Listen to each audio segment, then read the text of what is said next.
Assalamualaikum warahmatullahi wabarakatuh. Alhamdulillah rabbil alamin wa bihi nasta'in ala umuri dunya waddin. Wassalatu wassalamu ala asyrafil anbiya'il mursalin sayyidina Muhammadin khatimin nabiyyin wa ala alihi al-mutahharin wa ashabihi al-muhtadin wat tabi'ina lahum bi ihsan ila yaumiddin. Subhanaka la ilma lana illa ma 'allamtana innaka antal alimul hakim. Rabbi syrah li sadri wa yassir li amri wahlul 'uqdatam min lisani yafqahu qawli wa saddid lisani bihaqqi sayyidina Muhammadin sallallahu alaihi wasallam, amma ba'd. Pertemuan kali ini saya akan membahas mengenai hal-hal yang dapat membatalkan puasa. Adapun hal-hal yang dapat membatalkan puasa di sini ada dua jenis. Jenis yang pertama ialah hal yang dapat membatalkan asli puasa. Jadi jika ia melakukan salah satu daripada hal tersebut, bukan hanya saja pahalanya yang batal, melainkan ibadah puasanya atau asal puasanya juga batal dan wajib baginya untuk mengqadainya. Ini jenis yang pertama. Adapun jenis yang kedua ialah hal yang hanya dapat membatalkan pahala puasanya saja. Adapun asli ibadah puasanya atau ibadah puasanya tetap berjalan sah. Dan tidak wajib baginya untuk mengqadainya, hanya saja dia berpuasa tanpa ada pahala. Ini adalah jenis yang kedua. Marilah kita memasuki daripada jenis yang pertama, yaitu hal yang dapat membatalkan asli puasa. Bukan hanya membatalkan pahalanya saja, tapi membatalkan asli puasa dan wajib baginya untuk mengqadainya. Yang pertama ialah ar-riddah atau keluar daripada Islam, na'udzubillah min dzalik, memutus Islam. Jadi memutus Islamnya baik dengan niatan ataupun perkataan ataupun kelakuan, maka hal tersebut walaupun hanya sesaat saja, maka hal tersebut dapat membatalkan puasa dan wajib baginya untuk mengqadainya. Dia dituntut untuk memeluk agama Islam dan wajib mengqadai puasa yang ia tinggalkan tadi, yang batalkan tadi. Ridha banyak, kadang dengan niatan na'udzubillah, misalnya dia niat ingin keluar daripada Islam, dia sudah keluar daripada Islam, na'udzubillah. Atau dengan perkataan yang sering terjadi, misalnya ini sering terjadi, ma'asyarul hadirin, ma'asyarul pemirsa, istilahnya. Sering terjadi apa? Dia sumpah dengan temannya, jika saya yang melakukan, maka na'udzubillah min dzalik, dia mengatakan saya Yahudi atau saya Nasrani. Ya, jika saya melakukan atau jika yang saya ucapkan tidak benar, maka saya misalnya Yahudi atau Nasrani. Hal ini sangat berbahaya sekali pemirsa. Hal ini sangat berbahaya.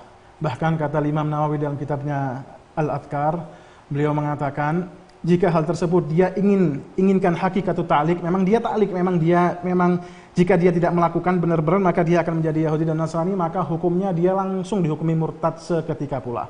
Maka hukum puasanya juga batal. Na'udzubillah. Tapi kalau seandainya dia tidak menginginkan hakikatut ta'liq, tidak menginginkan hakikat daripada penggantungan tadi, maka hukumnya dosa besar, juga tidak lepas dari pasal dosa.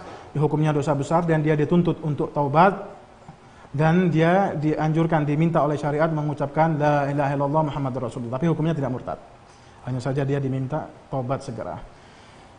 Jadi saya ulangi lagi, memutus Islam baik dengan niatan ataupun perkataan ataupun kelakuan, hal tersebut dapat membatalkan puasa walaupun hanya sesaat dan wajib baginya untuk mengqadainya. Ini yang pertama. Adapun yang kedua yaitu haid, nifas, wiladah. Jadi seorang wanita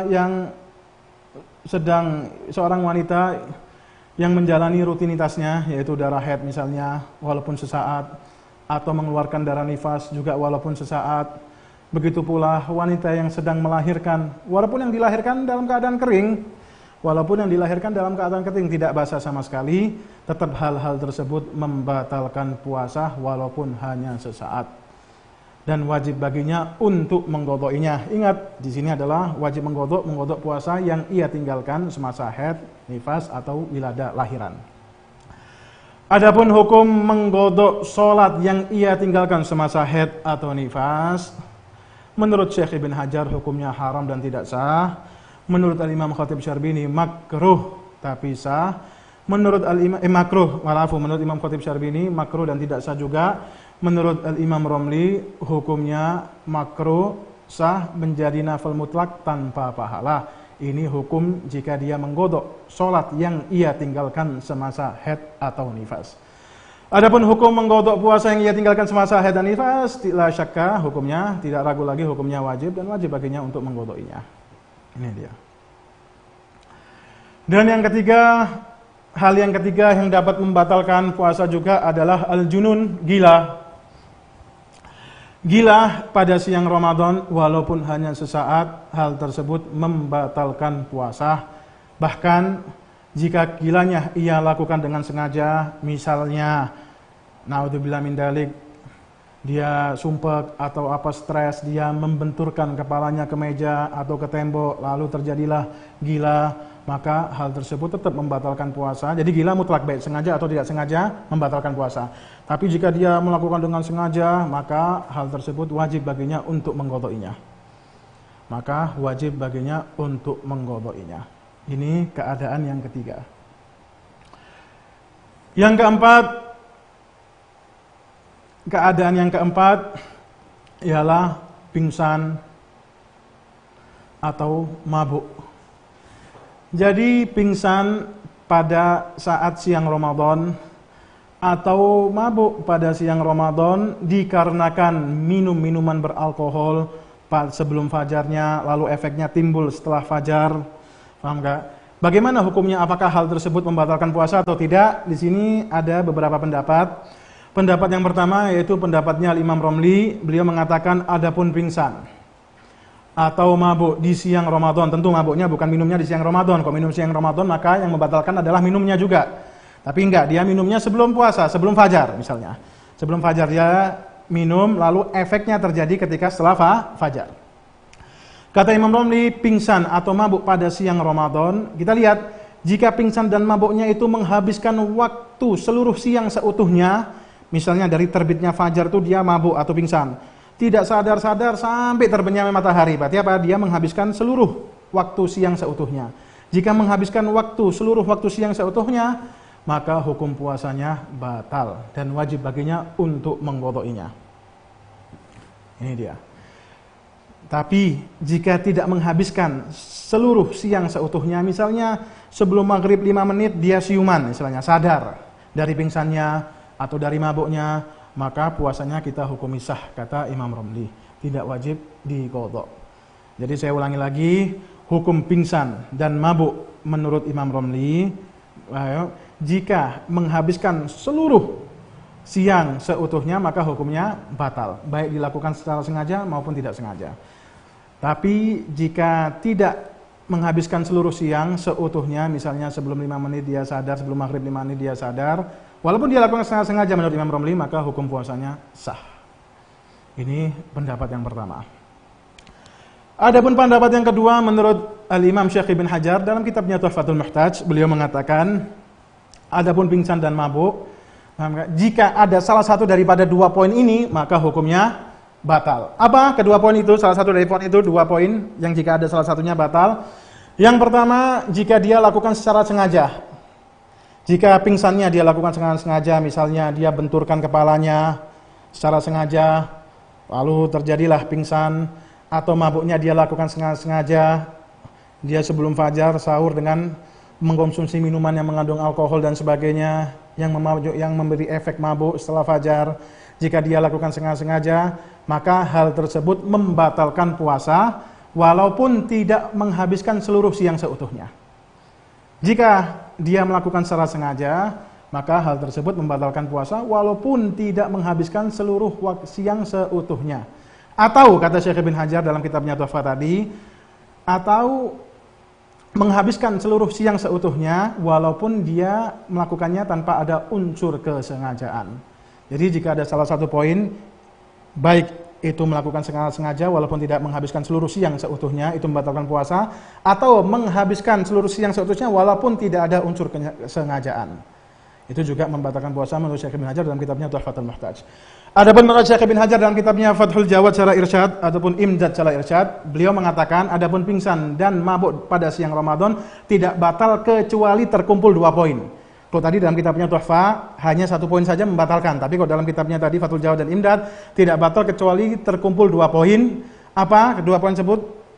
Harus dilakukan, harus ada unsur kesengajaan, dan yang kedua harus menghabiskan seluruh siang Ramadan seutuhnya. Jadi jika hanya ada salah satu poin saja, maka hukum puasanya tetap sah.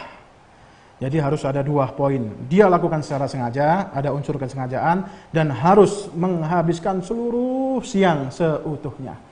Itu dia. Tapi jika ada hanya 1 poin saja, hal tersebut tidak membatalkan puasa menurut Syekh Ibn Hajar dalam kitabnya Fathul Jawad dan Imdad. Tapi seperti kita ketahui, jika ada perselisihan antara perkataannya Syekh Ibn Hajar di beberapa kitabnya, kita dahulukan Tuhfatul Muhtaj. Ya, walaupun nggak semuanya, tapi ghalibnya kita dahulukan dalam kitabnya Tuhfatul Muhtaj. Jadi kembali dalam kitab Tuhfatul Muhtaj, beliau mengatakan jika ada salah satu poin saja, hal tersebut membatalkan puasa. Salah satu poinnya ima dia lakukan sengaja atau tidak sengaja, tapi menghabiskan seluruh siang seutuhnya. Hal tersebut membatalkan puasa. Ini yang berikutnya, hal yang dapat membatalkan puasa ialah jima atau berhubungan intim. Berhubungan intim, jika ia lakukan pada siang Ramadan, ia lakukan secara sengaja dan mengetahui keharamannya, maka hal tersebut dapat membatalkan puasa.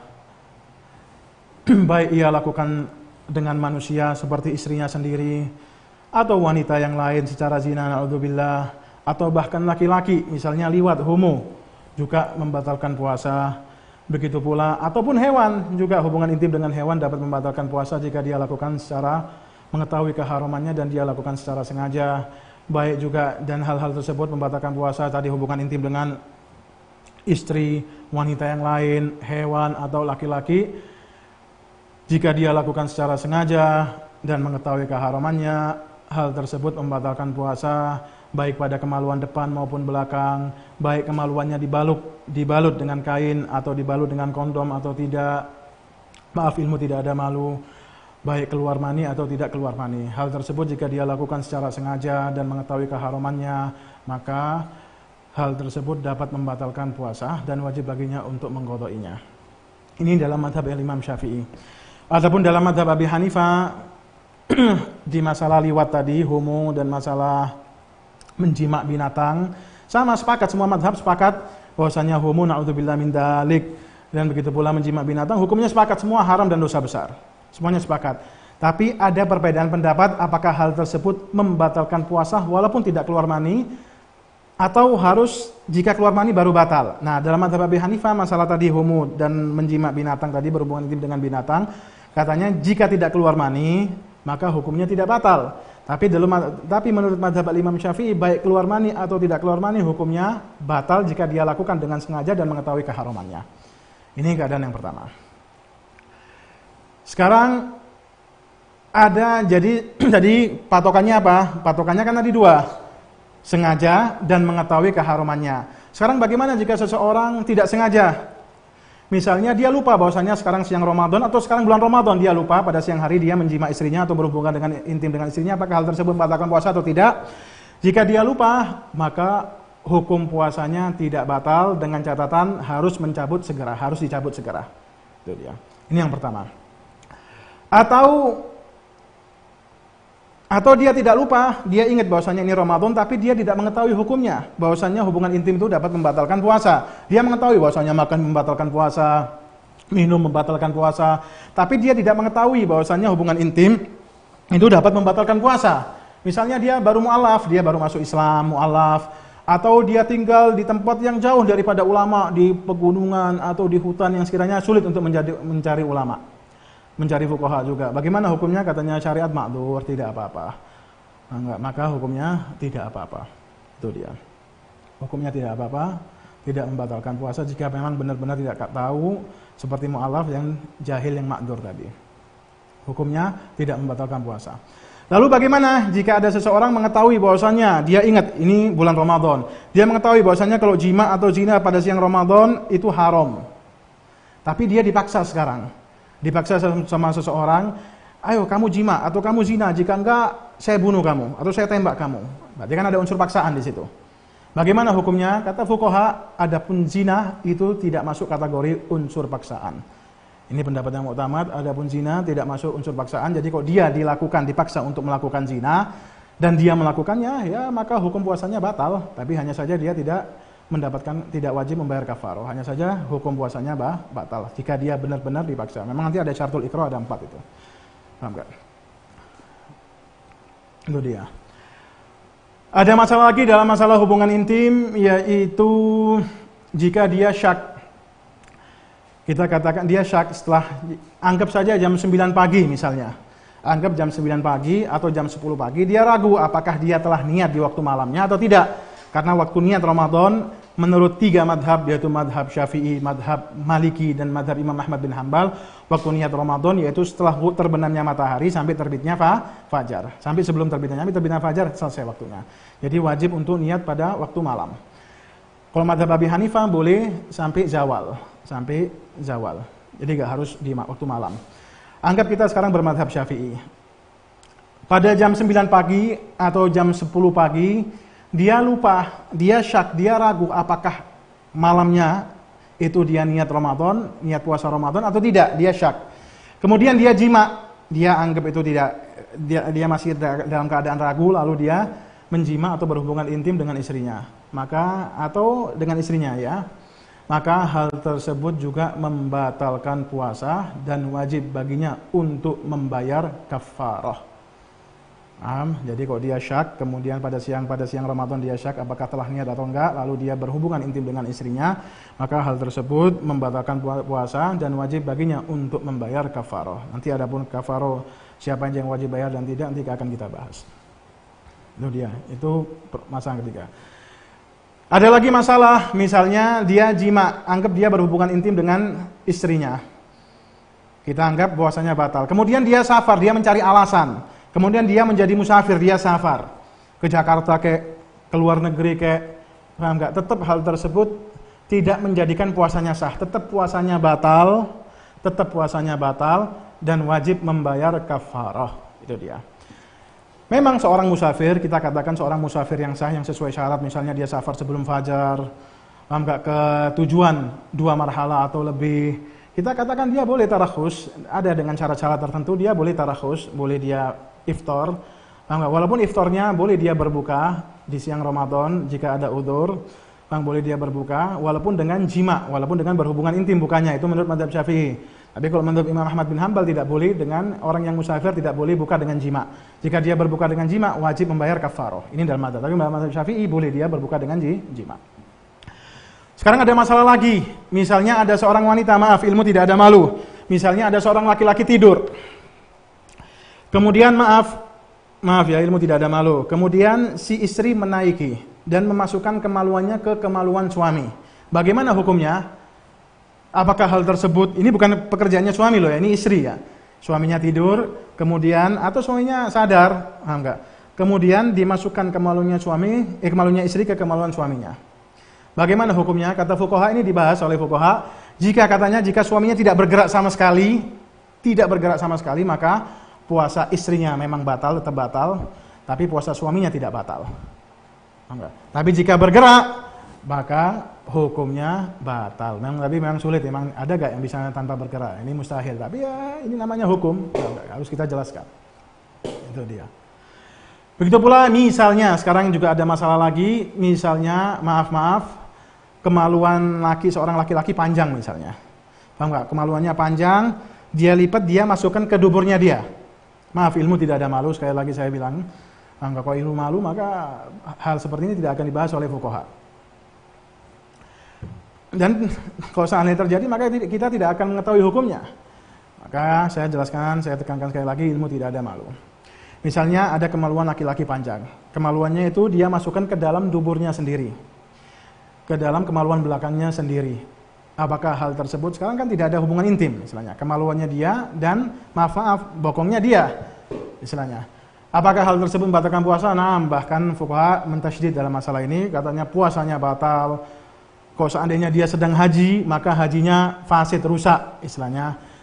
puasanya batal, wajib membayar kafaroh dan wajib segera tobat dan wajib mandi. Ini dia, dan wajib mandi. Itu dia. Wajib mandi. Nah, sekarang tadi kita bahas hubungan intim. Hubungan intim sebagaimana ya? Patokannya apa sih hubungan intim dikatakan itu hubungan intim? Patokannya dia memasukkan kepala kemaluannya ke kemaluan atau kemaluan depan atau belakang tadi baik manusia atau hewan. Paham gak? Jadi memasukkan kadar kemaluannya ke kemaluannya perempuan misalnya. Atau ke kemaluan belakangnya perempuan atau laki-laki dan sebagainya. Yang penting yang masuk adalah kepala kemaluannya atau jika terpotong kadar kepala kemaluannya. Jika dimasukkan, maka hukumnya tadi itu batal dan wajib membayar kafaroh di beberapa keadaan. Ya. Tapi hanya seandainya dia memasukkan tidak, istilahnya masukkan sedikit aja, dia memasukkan sedikit, tidak sampai kadar kepala kemaluan semua yang masuk, hanya sedikit saja, maka puasa perempuannya tetap batal, tapi puasanya dia tidak batal. Jadi ya. Ini masalah berhubungan intim. Jadi saya ulangi lagi, hubungan intim pada siang Ramadan jika ia lakukan dengan sengaja, mengetahui keharamannya dan tidak ada unsur paksaan, paham nggak?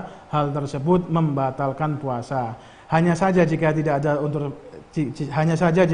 unsur paksaan, sekiranya dia lakukan dengan sengaja dan mengetahui keharamannya, selain dia mendapatkan dosa besar dan membatalkan puasa, maka hal tersebut juga wajib bagi wanita untuk menggodoknya dan ditakzir.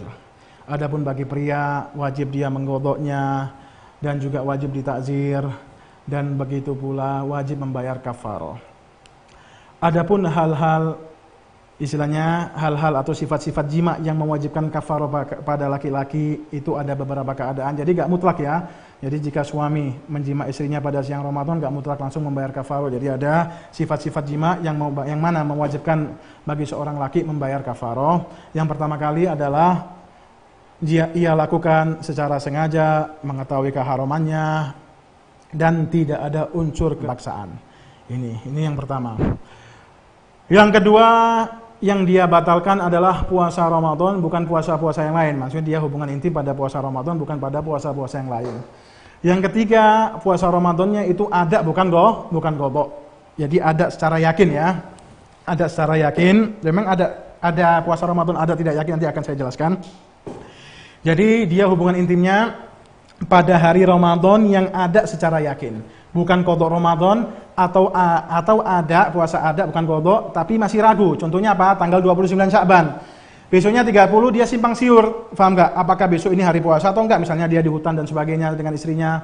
Dia tidak mengetahui secara pasti. Akhirnya dia niat puasa. Dia puasa dengan donnya dia. Dia melakukan puasa dengan etikatnya dia. Kemudian dia jima. Berarti kan ketika dia jima hari 1 Ramadannya kan masih bimbang, belum yakin.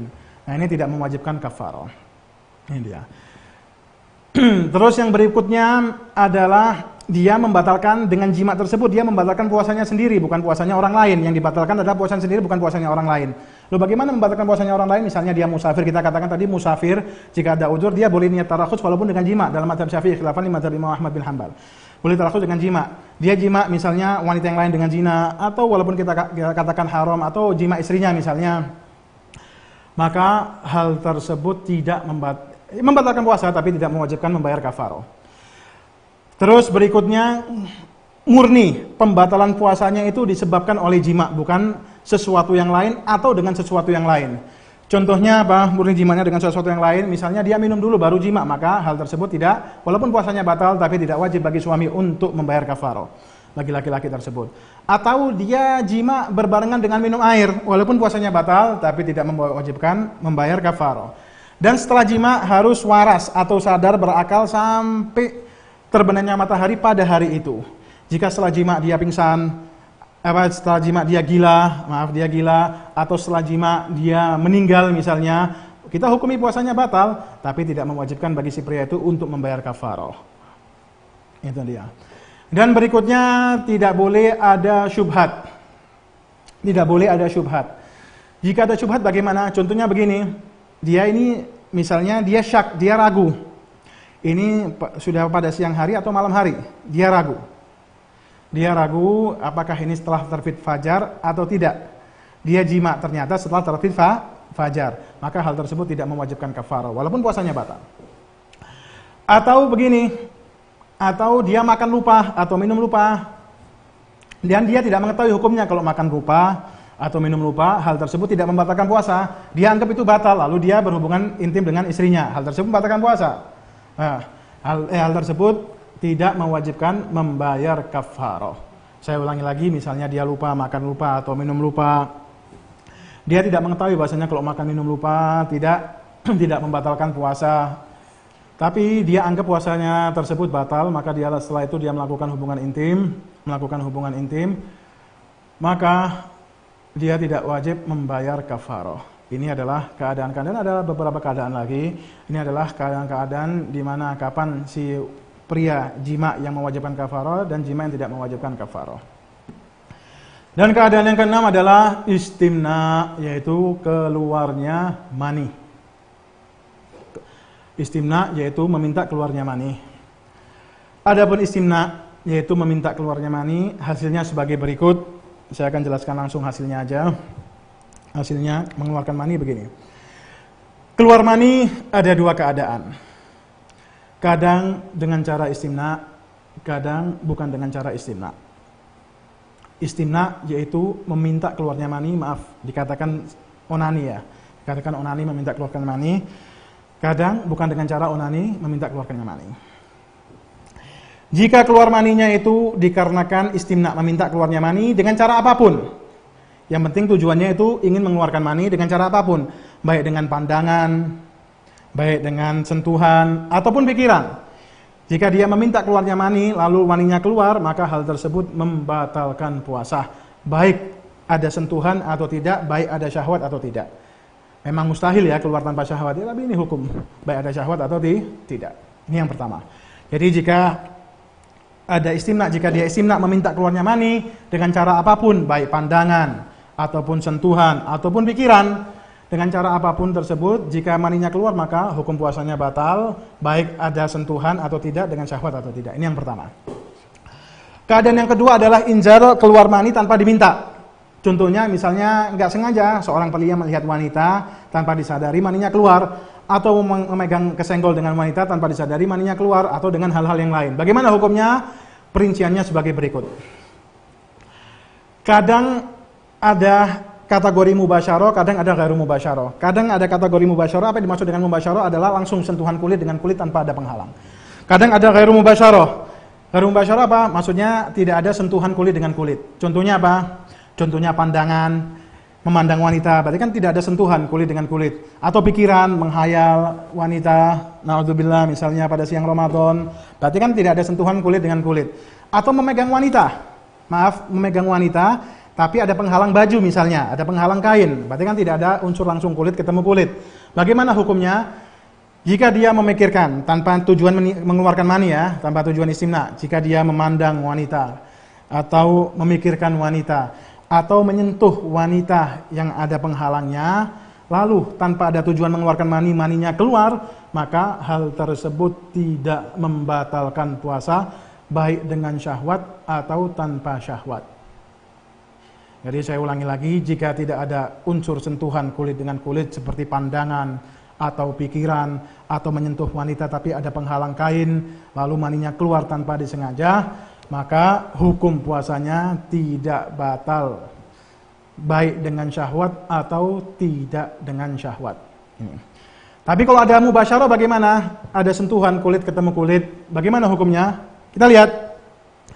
Jika yang kita sentuh, kadang ada hal-hal yang dapat, emang menurut akal sehat itu menimbulkan syahwat.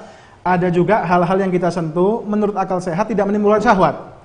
Jika yang kita sentuh adalah hal-hal yang menurut akal sehat, naluri sehat, istilah menurut akal sehat tidak menimbulkan syahwat, seperti misalnya laki dengan laki, laki menyentuh laki misalnya.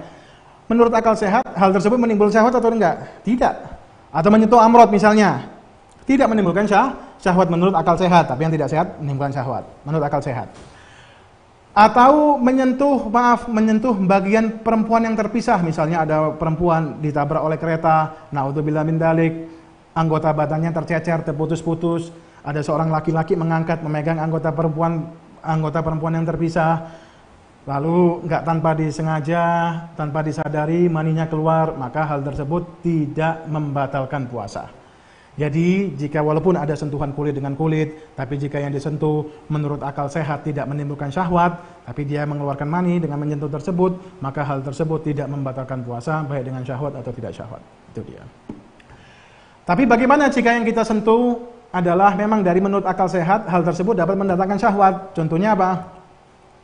Contohnya menyentuh wanita. Enggak menyentuh wanita, memang menurut akal sehat kalau kita sentuh wanita mendatangkan syahwat atau menimbulkan syahwat. Hukumnya bagaimana? Kita lihat, kadang yang kita sentuh adalah wanita mahram dan kadang bukan mahram. Jika yang kita sentuh bukan mahram, lalu gak sengaja keluar mani, maka hukumnya batal. Maka hukum puasanya batal, baik dengan syahwat atau tidak dengan syahwat. Tapi jika yang kita sentuh mahram, kita lihat. Jika dengan syahwat, maka hukum puasanya batal. Jika tidak dengan syahwat, maka hukum puasanya sah. Ini adalah hasil keluarnya mani pada siang Ramadan atau pada siang puasa, gak harus Ramadan, pada siang puasa. Ada lagi beberapa masalah yang ingin saya sebutkan. Ada beberapa masalah. Yang pertama, seandainya dia jima misalnya. Dia hubungan intim dengan istrinya sebelum fajar. Dia berhubungan intim dengan istrinya sebelum fajar. Dia jima. Tengah-tengah jima, adzan fajar, maka wajib baginya segera untuk mencabutnya. Nah, dia mencabut.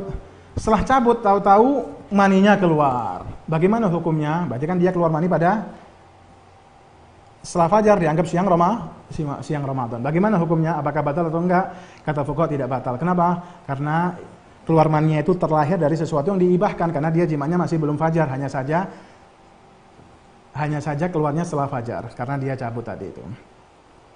Jadi saya ulangi lagi, jika si suami istri berhubungan intim, sebelum fajar dia berhubungan intim, kemudian ada fajar, wajib baginya untuk mencabut. Setelah dicabut tahu-tahu keluar mani, maka hal tersebut tidak membatalkan puasa.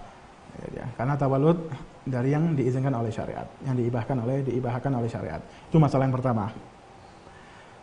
Masalah yang kedua, misalnya kita katakan mencium istri.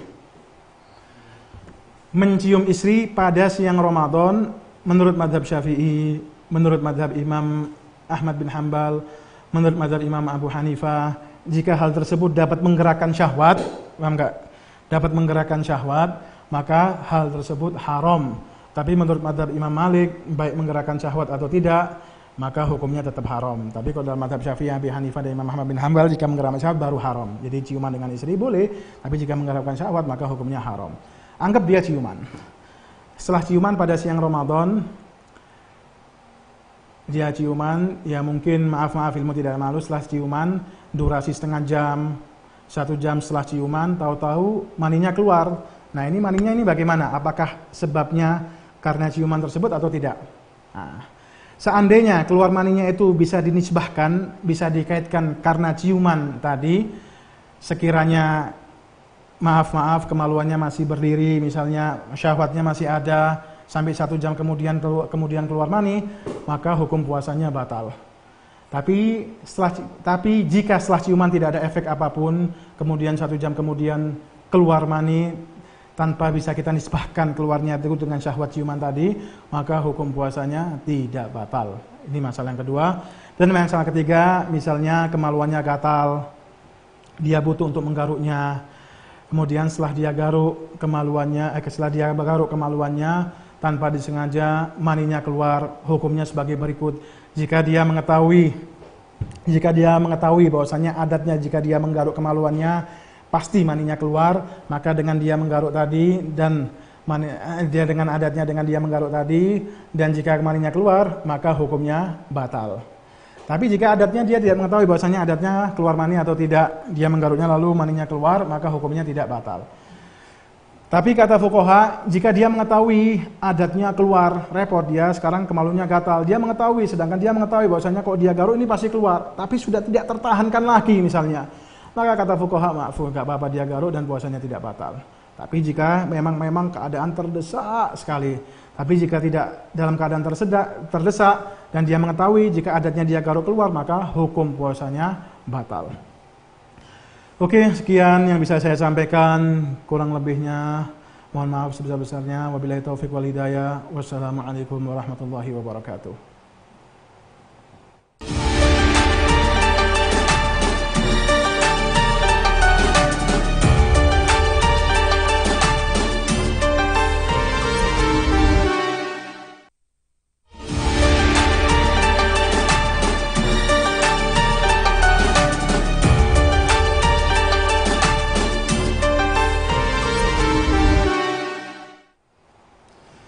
Ya, di sini saya mendapatkan beberapa pertanyaan dari pemirsa. Yang pertama kali, pertanyaan pertama dari Ummi Syahidah. Assalamualaikum, Ustadz, saya Ummi Syahidah mau tanya, bagaimana hukum minum obat pencegah haid agar puasa penuh? Nah, jadi pertanyaannya dia bagaimana, apakah boleh dia meminum atau mengkonsumsi obat yang dapat mencegah daripada haid supaya puasanya utuh 1 bulan penuh? Apakah hal tersebut diperbolehkan oleh syariat atau tidak? Begini, memang ada beberapa kitab yang menyinggung. Yang pertama kali dalam kitab Fatwa Syariah Al-Habib Al-Allamah Muhammad bin Ahmad Asy-Syatiri, beliau mengatakan hukumnya boleh, hanya saja makruh. Kenapa? Karena dia merubah tabiat yang diciptakan oleh Allah. Biasanya keluar tanggal sekian sama dia rubah. Hanya saja makruh, boleh tapi makruh. Ini yang pertama.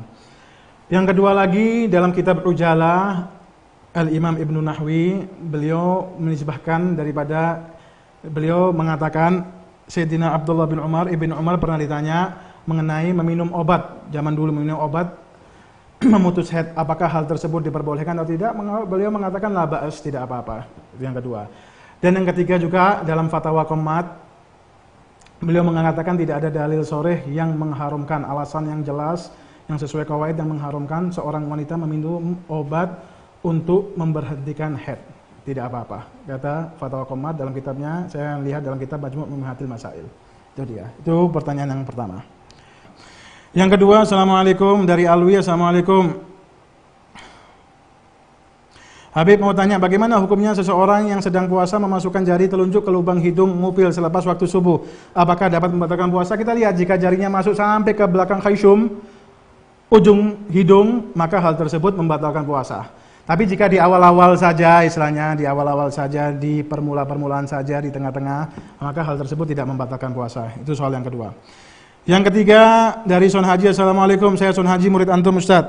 Mau tanya, bagaimana hukum berkumur dengan mubalaghah di saat pandemi COVID-19? Jadi begini, berkumur dalam syariat ada mubalaghah atau tidak? Wudu disunahkan kumur, tapi dalam puasa tidak disunahkan untuk mubalaghah.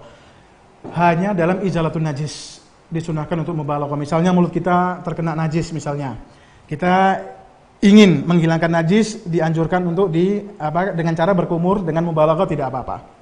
Tapi kalau kayak wudu, kita wudu lalu kita mubalaghah dalam Ramadan, di bulan Ramadan, misalnya dalam keadaan puasa, kita dimakruhkan untuk mubalaghah. Jika kita lakukan mubalaghah tanpa sengaja masuk airnya, kita telan, maka hukum puasanya batal. Apalagi masalah pandemi COVID-19 yang tidak ada perintah daripada syariat untuk mubalaghah dengan berkumur-kumur.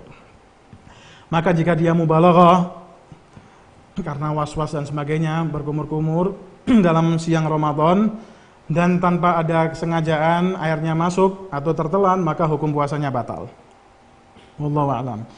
Yang keempat dari Fadli Nur Rahman. Assalamualaikum Ustaz, mau tanya, jika suami memandang dengan syahwat istrinya sendiri, apa dapat membatalkan puasa?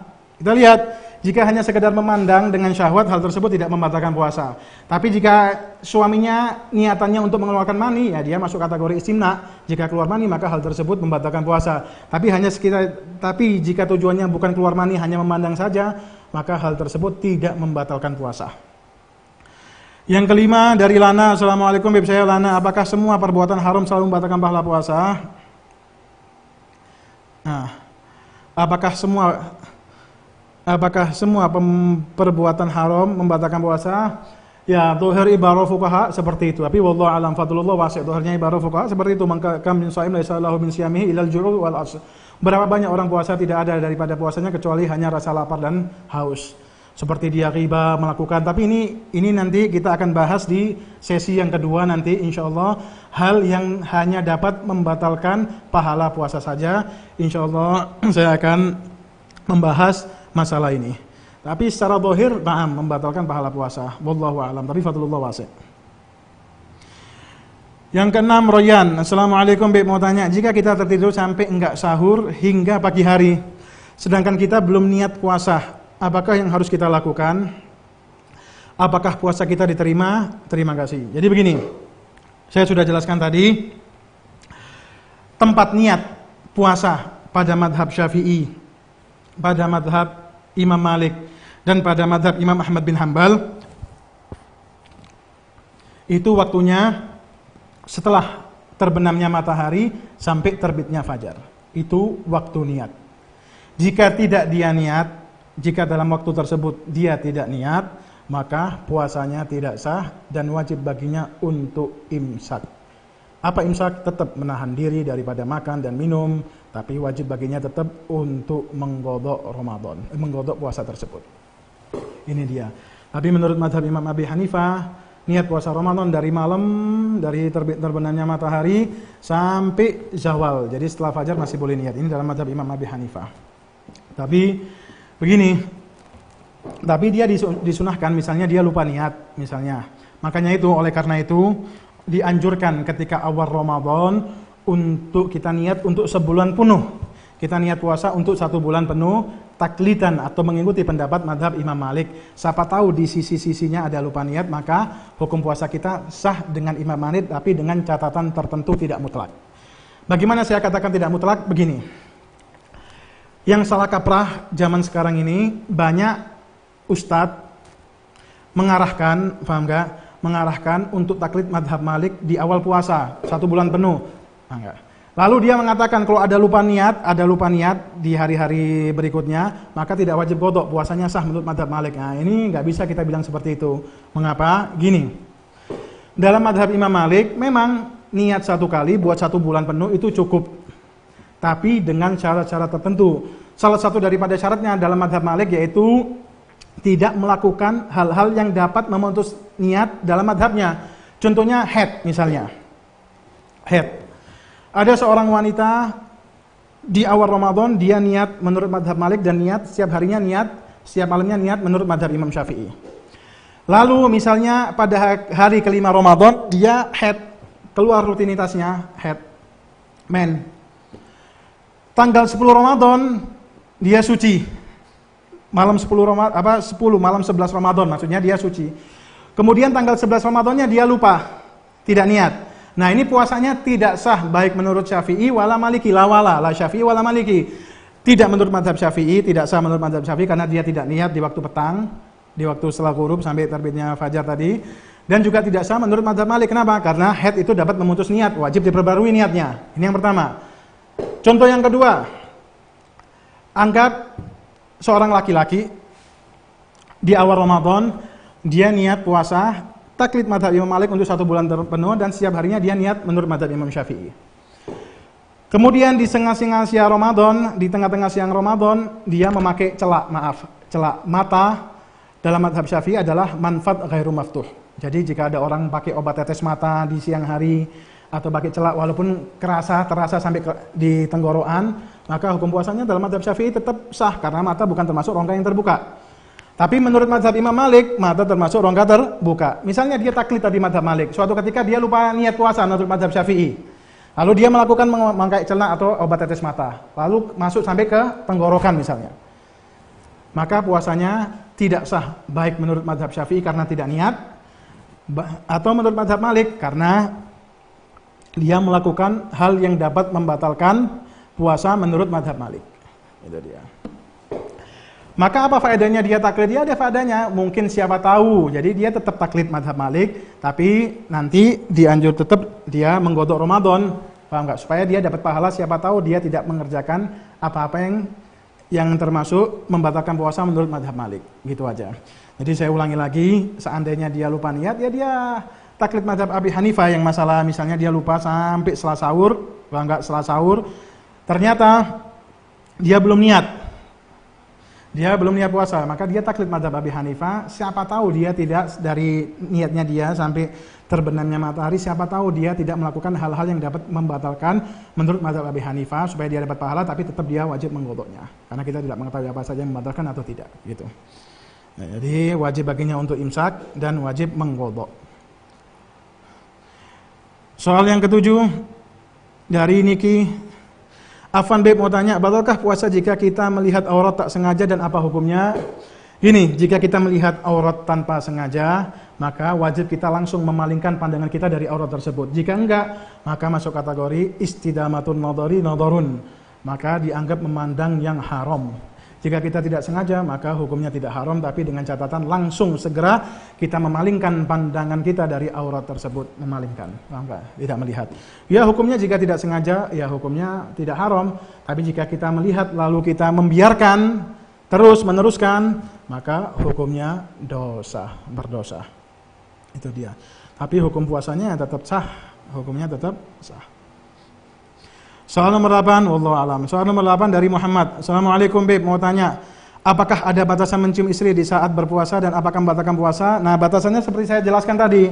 Saya bilang tadi dalam mazhab Imam Syafi'i dan mazhab Imam Abi Hanifah dan Imam Ahmad bin Hanbal, kita diperbolehkan ciuman tapi dengan catatan jika tidak menarik atau mendorong akan syahwat, tidak menimbulkan syahwat. Syahwat di sini adalah haijan, maksudnya membakar kita, syahwat yang dapat membakar kita ke proses hubungan intim. Atau ke awail hubungan intim. Ini dia apa? Ke hubungan intim atau mengeluarkan mani dan yang lainnya yang seperti disebutkan oleh fuqaha. Jika tidak menimbulkan syahwat maka boleh, tapi jika hal tersebut dapat menimbulkan syahwat maka hal tersebut haram. Maka hal tersebut haram kita lakukan. Haram untuk dilakukan.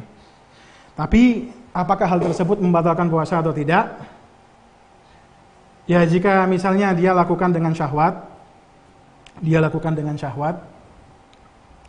jika tujuannya, itu kan ada mubasyarah itu, sentuh dengan sentuh.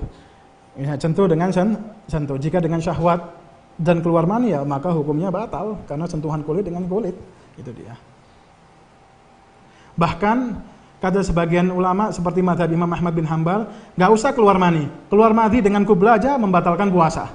Keluar madi, bukan mani loh ya, madi aja dengan kubla itu membatalkan puasa. Ya. Tapi kalau mazhab Malik mutlak haram kublah itu ciuman baik dengan syahwat atau enggak. Tapi kalau dalam mazhab Syafi'i, Hanafi dan Imam Ahmad bin Hanbal jika menimbulkan syahwat haram, jika enggak tidak. Wallahu subhanahu wa ta'ala alam. Soal berikutnya dari Ihsan. Assalamualaikum Beb. Waalaikumsalam. Beb, saya Ihsan, saya mau tanya, umpama kita bangun mepet imsak tapi dalam keadaan mimpi basah dan kita memutuskan sahur sebentar dan saat mau mandi udah adzan, apakah boleh melanjutkan puasa? Nah boleh, gak apa-apa. Nah gak boleh, boleh mandi wajib. Jadi wajib boleh dilakukan sebelum fajar, boleh dilakukan sebelum fajar dan boleh dilakukan setelah fajar. Gak apa-apa kalau dia mandi wajib, karena mandi wajib makmur. Seandainya dia ketika mandi wajib gak, tanpa ada unsur kesengajaan, ada yang tertelan atau masuk ke dalam rongga yang terbuka, masuk ke dalam, maka hukum puasanya tidak batal jika dia lakukan tanpa ada unsur kesengajaan karena makmur diperintahkan oleh syariat. Boleh dia mandi sebelum fajar atau mandi setelah fajar, tidak apa-apa dan hukum puasanya sah. Dari nomor berapa nih? Nomor 10, Alfian, Beb mau tanya, apakah memakai siwak pada saat waktu duhur asar bisa membatalkan puasa? Ya, memakai siwak saya sudah jelaskan di pertemuan sebelumnya. Hukum memakai siwak ini. Hukum memakai siwak menurut fuqaha bagi seorang yang puasa, ya, bagi seorang yang puasa. Hukum memakai siwak, fuqaha memakruhkan jika zawal. Duhur makruh memakai siwak. Zawal makruh memakai siwak, tapi ada ikhtiarnya Imam Nawawi dan fuqaha yang lainnya, bahkan guru saya melihat sendiri, guru saya Al-Habib Al-Allama Salim Al-Walid Salim bin Abdullah bin Al-Masyari, beliau memakai siwak sampai terakhir sholat asar. Nah, jadi ada dua pendapat yang mengatakan makruh, ada yang mengatakan tidak. Adapun hukum batal atau puasanya atau tidak, ya kita kalau seandainya hanya sekedar siwakan saja, hukumnya tidak batal. Tapi seandainya dia siwakan, ada ludah yang air liur yang terpisah di atas siwak, lalu kita masukkan lagi siwaknya, kita telan, maka hal tersebut membatalkan puasa karena sudah munfasil. Paham gak? Jadi masuk kategori ajnabi asing, air liur yang asing. Itu. Tapi kok hanya siwakan saja tidak batal. Itu bagi yang puasa ya, hukumnya makruh dan sebagainya. Tapi bagi yang imsak, kadang ada orang haid, kadang ada kategori orang yang sunnah imsak di siang Ramadan, kadang ada yang wajib imsak. Nah, hukum siwaknya bagaimana? Nah, hukum siwaknya tidak makruh. Jadi yang makruh hanya bagi yang tafsir tadi, perincian tadi, hanya bagi orang yang puasa. Adapun bagi orang yang imsak, baik imsaknya itu sunnah atau wajib, tidak dimakruhkan siwakan baik zawal atau sebelum zawal, setelah zawal, bahkan sampai maghrib. Tidak dimakruhkan. Yang ke-11 dari Yuyu Winanti. Assalamualaikum. Beb mau nanya. Bagaimana hukumnya suami yang ingin menikah lagi tetapi tidak dapat izin dari istri yang lama? Begini, ini sebenarnya pertanyaannya keluar daripada pembahasan. Jika apa-apa saya jawab. Adapun menurut syariat, menurut hukum, tidak apa-apa, hukumnya boleh-boleh saja. Emang suami menikah 1, 2, 3, atau 4 boleh-boleh saja, baik istri yang pertama mengizinkan atau tidak. Tapi adapun masalah hati, ya dijawab di hati masing-masing. Itu aja yang bisa saya jawab. Wallahu subhanahu wa ta'ala a'lam bishawab.